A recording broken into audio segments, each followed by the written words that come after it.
Good morning, everyone. It's good to be here again. Actually, it's good evening. This thing's going to get aired tonight. So good evening, everyone. Good to be back. I'm Chaplain Jose, and filling in for Tim as he's out in Washington this week. And it's always good to be here. It's always good to spend time with you, and it's always good to share a few words. So I want to start off today, and I want to tell you a little bit about when I started college. And when you go to college, there's something that happens the first day of every single class. You get the map, you get the secret, you get everything that you need to know for a key to success in that particular class. And it's in writing. And when I was in college, it used to be printed on paper. And I'm sure now it's probably emailed to you or something like that. But this map is called a syllabus. And the syllabus tells you everything you need to know. It tells you when things are due. It tells you when you need to have stuff read. It tells you when your tests are going to be. It tells you what happens when you turn stuff in late. It tells you what happens when you don't turn stuff in at all.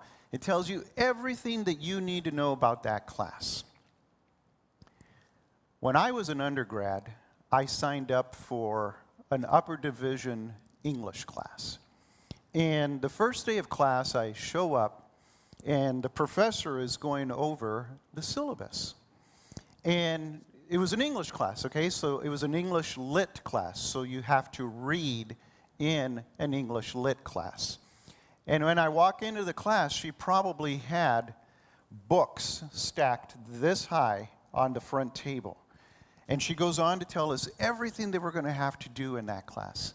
And then she says this: you cannot pass this class unless you read all the books.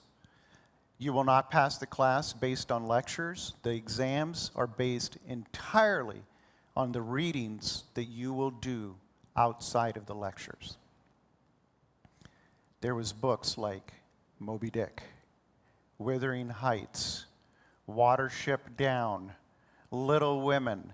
You know, these books are probably this thick, each single one of them, masterpieces of American classic literature, and I was scared to death. As she's going over this list of things that we're going to have to do, I couldn't get out of there fast enough. The class is over, I grab my bag, and I run over to the advisor's office. And I go in and I say, I have got to drop this class. There is no way I'm going to take this class. There's no way I'm going to do it. I'm out of here. I never took the class. I got out in time. But you see, Jesus is a lot like that college professor. When Jesus started his ministry, he got started rather quickly, and he made it very, very clear that things were going to be different.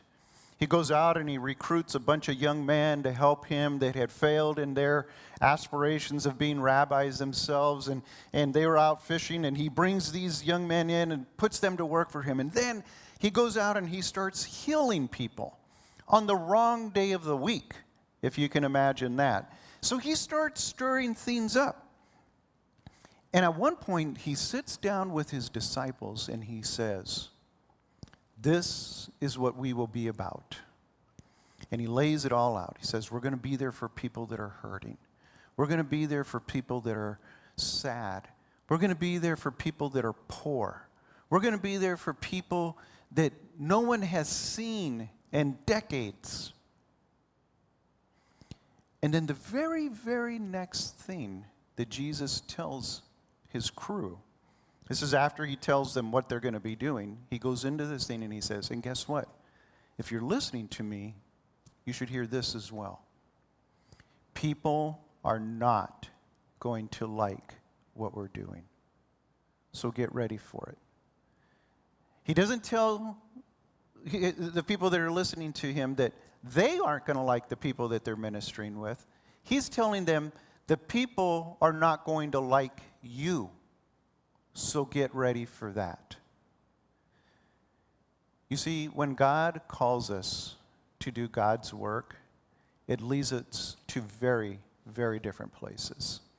It leads us to places that maybe we've worked really hard to not be in. It leads us in places that will make us feel uncomfortable. But Jesus is calling us to these places, and he's warning us that it's not going to be easy when you get there. People will dislike you. People will dislike you for loving the poor. People will dislike you for loving people with addictions. People will dislike you for being patient. And it's all a reminder that people are not going to like us for doing Jesus' work.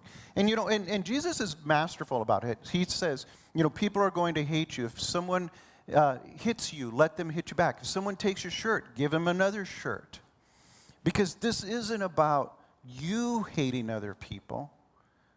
This is about people disapproving of you doing God's work. I heard on the news a while back that someone posed the question of, if God hates everyone that I hate, what does that say about me and my God? And maybe it's time for me and God to sit down again and have another conversation about what all of that means. Because Jesus isn't calling us to hate. Jesus is telling us that we will be hated. As Christian people, we are coming out of a pandemic. We're in the midst of a war, and in other parts of the world, the economy is doing what it's doing. And God is calling us to be bold. God is calling us to be different. God is calling us entirely out of our comfort zones. Jesus has given us our syllabus, and the syllabus is simple. You got to love God with all you got. Got to be crazy about God. You got to love your neighbors as yourself. And you got to be ready to stand up for the love, the peace, and the grace that God is inviting you to share with the world. Things will be different. Things can be different. Things should be different. And it starts with you and with me. Amen.